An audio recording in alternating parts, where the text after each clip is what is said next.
Hey everybody, it's Jeremy. Welcome back to EA Tetragrammaton, where we are playing This is turn 47. Let's jump into things. Alright, so we've got a couple different things going on. First, we've got 20 nature gems in from Lanka. This is for our Boots of the Messenger at a 2 gem profit per boot, basically, which is not too bad. There is the concept of that being a bad trade for the fact that it's Lanka, giving the gear very dangerous.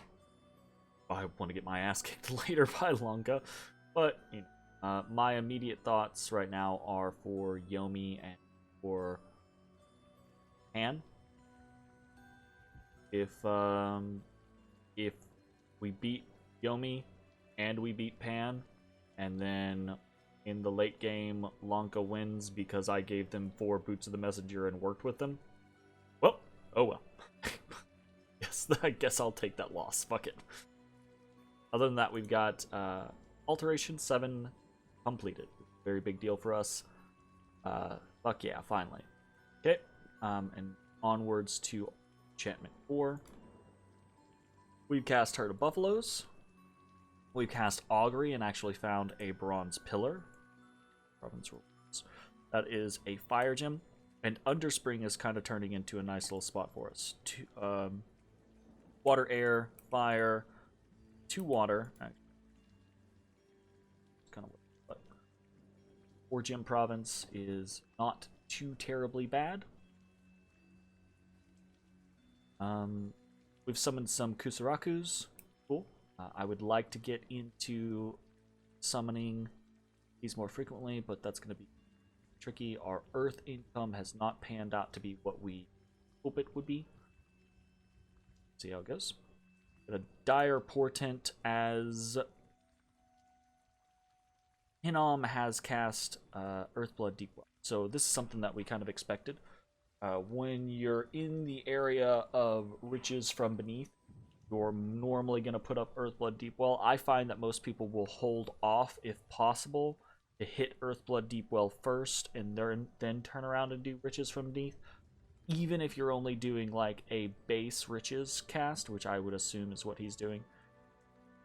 This might also be a base Earthblood cast, but regardless, again, this is something that we, in the beginning of the game, we had the ideas of challenging.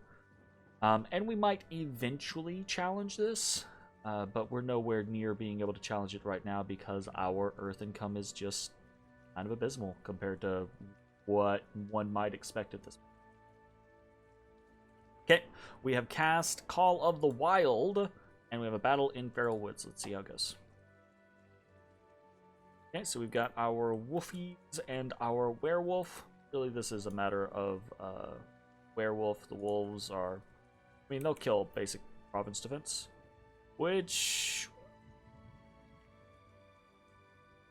is a fair amount of province defense. So we've got a bunch of archers, a bunch of militia, a couple of heavy infantry. Not likely to win this. The wolves will not fare well. And the problem with the wolves not faring well is and I don't really know why. I guess it's because they have a base of like behind troops, man. But whenever you do this with Call of the Wild, you'll see this.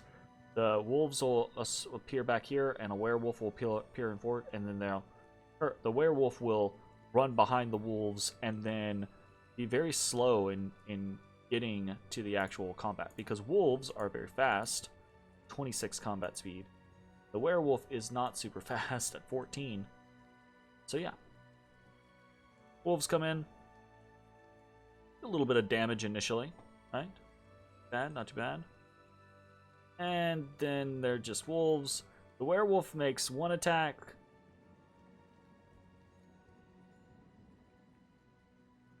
And runs. Because of HP routes, right? These wolves are 8 hit points versus a werewolf's 20 hit points. So when 30 wolves or 25 wolves or however many wolves it is die, that's a huge HP route for the werewolf. So this werewolf could have stuck around and would not have won, by any stretch of the imagination, but probably could have killed a couple things. Is why I'm not a huge fan of Call of the Wild. It's a lot of gems, and that was, bear in mind, that was a forest province, and so a Call of the Wild will beat. It'll beat no PD every time. It'll beat one PD every time, regardless of whether it's forest or almost every time. Some PD it won't. If you're unlucky, like fighting against elves or something like that, right? So like, it'll be one PD every time. It'll be, or almost every time, it'll be 6 PD a fair amount of the time, but that actually gets pretty dicey depending on the province defense type. But anything beyond that is even if it's in the forest or mountains, which is better strength, you're probably going to lose. So I'm not a huge fan of Call of the Wild. I'm not a huge fan of most remote attack spells. I think they're a little meh, generally speaking. Yep, so Call of the Wild fails us there. We have an unexpected event in Fever Fens. Sectarian movement has emerged in the province. Their false prophet was preaching and gathering his lose faith as it continues. So we've got to patrol this out, which is going to be difficult for us at the moment. We've got an event in Agartha. Wolves are hungry this winter, and locals are being attacked and killed by the score. Some of the beasts are monstrously large. So lower population. Rest. And in Pugria, a local slave lord is seeking absolution for his sins. He has donated all of his virgins and a chest of gold to our cause. So this gets us 17 blood slaves and some gold. The gold is always welcome, but amusingly, the 17 blood slaves is also welcome in other situations. We have a battle in Agartha, and this is the wolves, I believe, right? This is the monstrous wolves event. We've got all of these wolves and a bunch of dire wolves. So I think Call of the Wild should have some dire wolves mixed in. Like, mostly be wolves and have a werewolf leading it, but have like 5 or 6 dire wolves to put some meat on the bones. So this is kind of scary. Like, that's a lot of wolves versus our province defense over here. So let's see how this goes. Also keep in mind, these dire wolves have dark vision. My dudes and Deuterinos not. But we do have a Gudu back here. So, got Misform. What's he gonna do?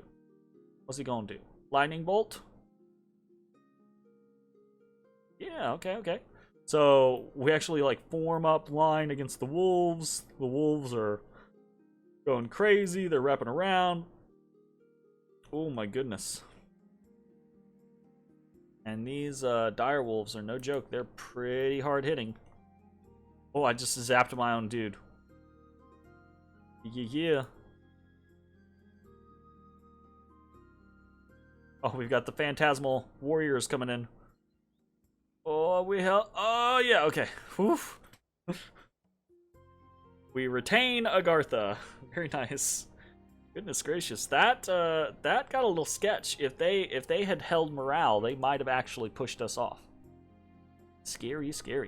So, yeah, that was 64 wolves versus 32. Jeez. Goodness gracious.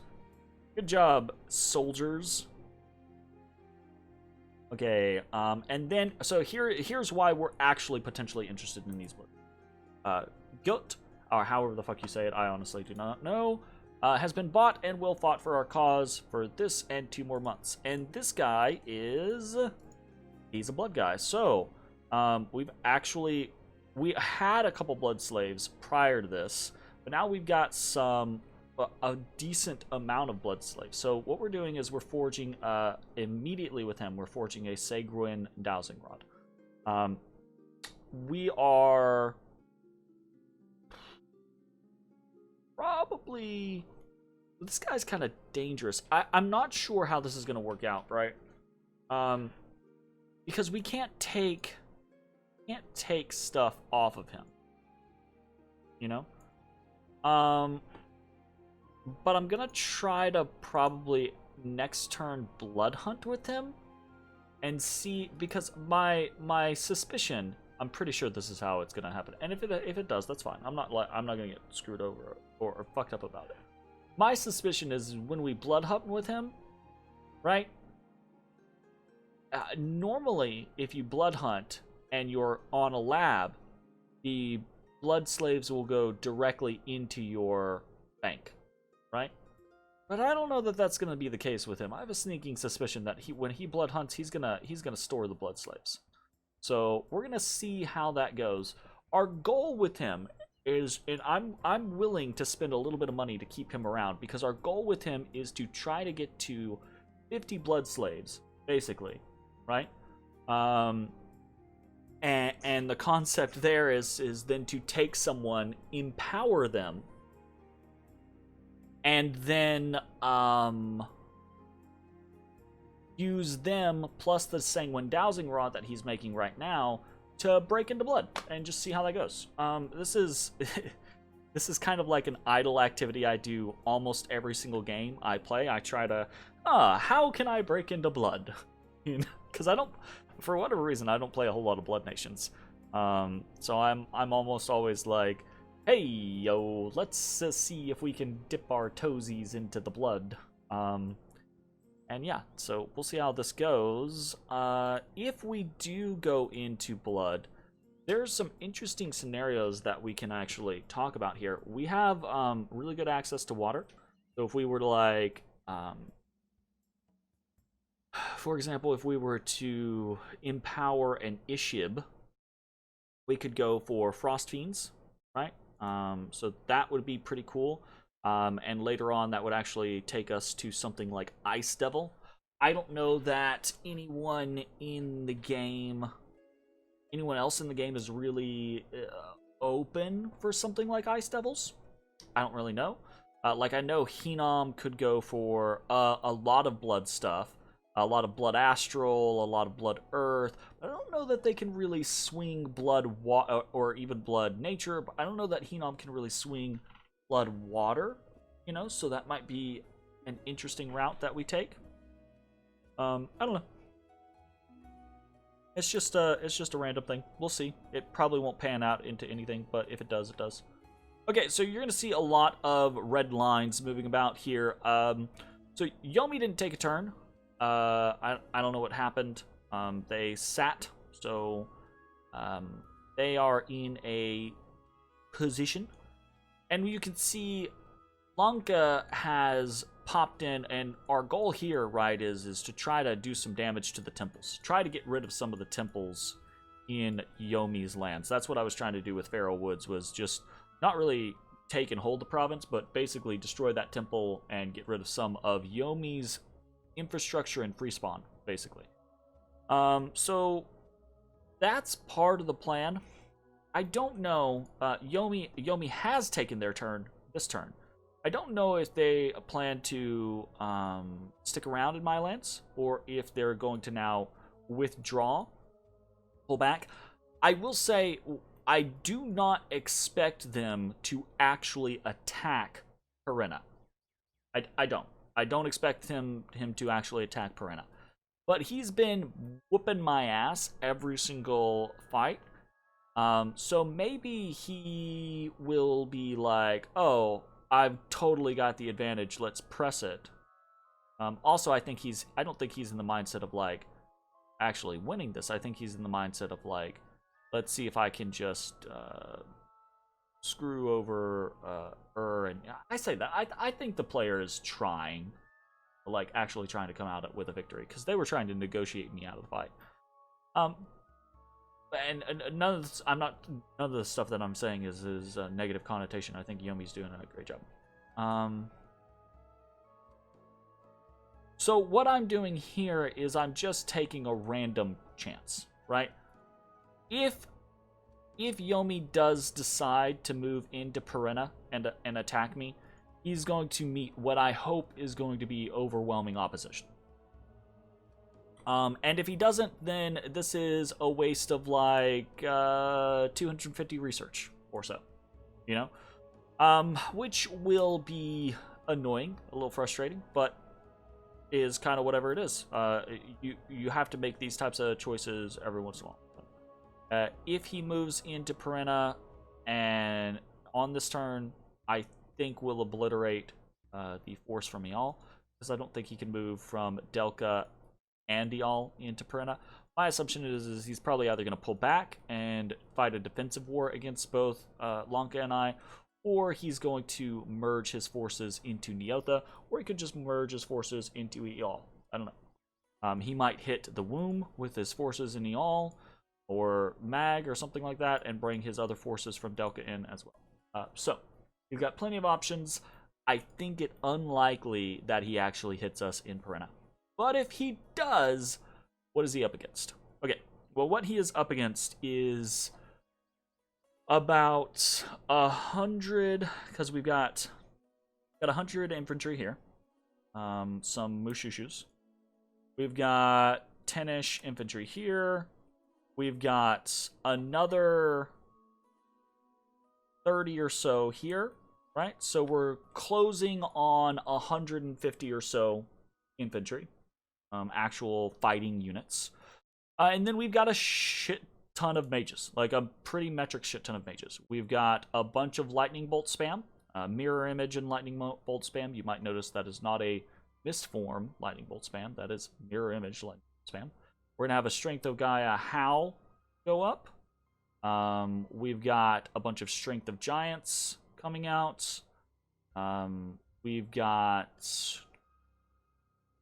this is the big one, right? Obviously, we've got a Communion Master that is going to be in front of an 8-strong Communion, which will boost her by, boost her by 3. So that'll put her at Air 4. Power of the Spheres is a +1 to all magic paths. So that's going to put her to an Air 5. And then we're going to Fog Warriors. And after Fog Warriors, we're going to do. And then we're just going to cast what the fuck ever, because there's not really anything big or crazy to cast from that point. And so we're going to see what happens. So that's obviously the big one. We're gonna have Power of the Spheres up, or we're gonna have Fog Warriors up. Doom is also no slouch, right? Cursing the entire enemy force is pretty nice, especially when you think that he's got strong units in there like Onishugo or Dionis. Cursing those individuals to where they have bad luck is actually pretty annoying. So that's pretty cool. We're also going to have a Mass Protection come out, which is going to be pretty awesome. And we're going to spam a fair chunk of Creeping Doom.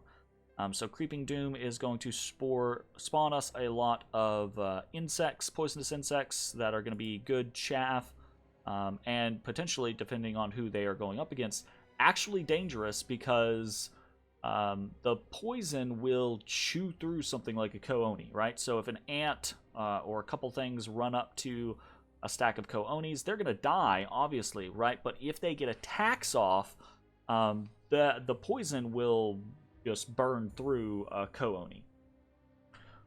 We've got some Legions of Steel coming out, more Lightning Bolt, and here's another layer of what we've got going on. So we've got Water Elemental spam, and all told, we've probably got 5 or 6 Ishibs coming in here to spam multiple Water Elementals. So this is going to be a chunk. It's not going to be like an underwater battle or anything like that, but these are actually going to be Water Elementals, because we're not going to be in a frozen province.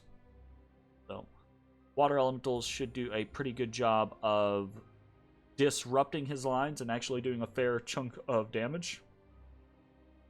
More Legions of Steel, more Lightning Bolts, more Creeping Doom, more Water Elementals, more Legions of Steel. We've got an Ishib coming over here for more Water Elementals. We've got Ishib here for more Water Elementals. This Gudu is actually going to be doing Marble Warriors. So Marble Warriors is protection 15.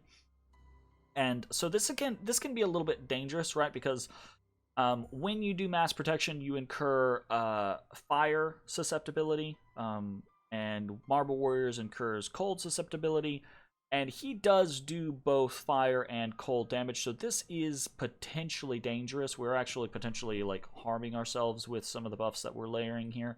But in the long run, I think getting the entire battlefield with a base 10 protection, mass protection, is super strong in and of itself.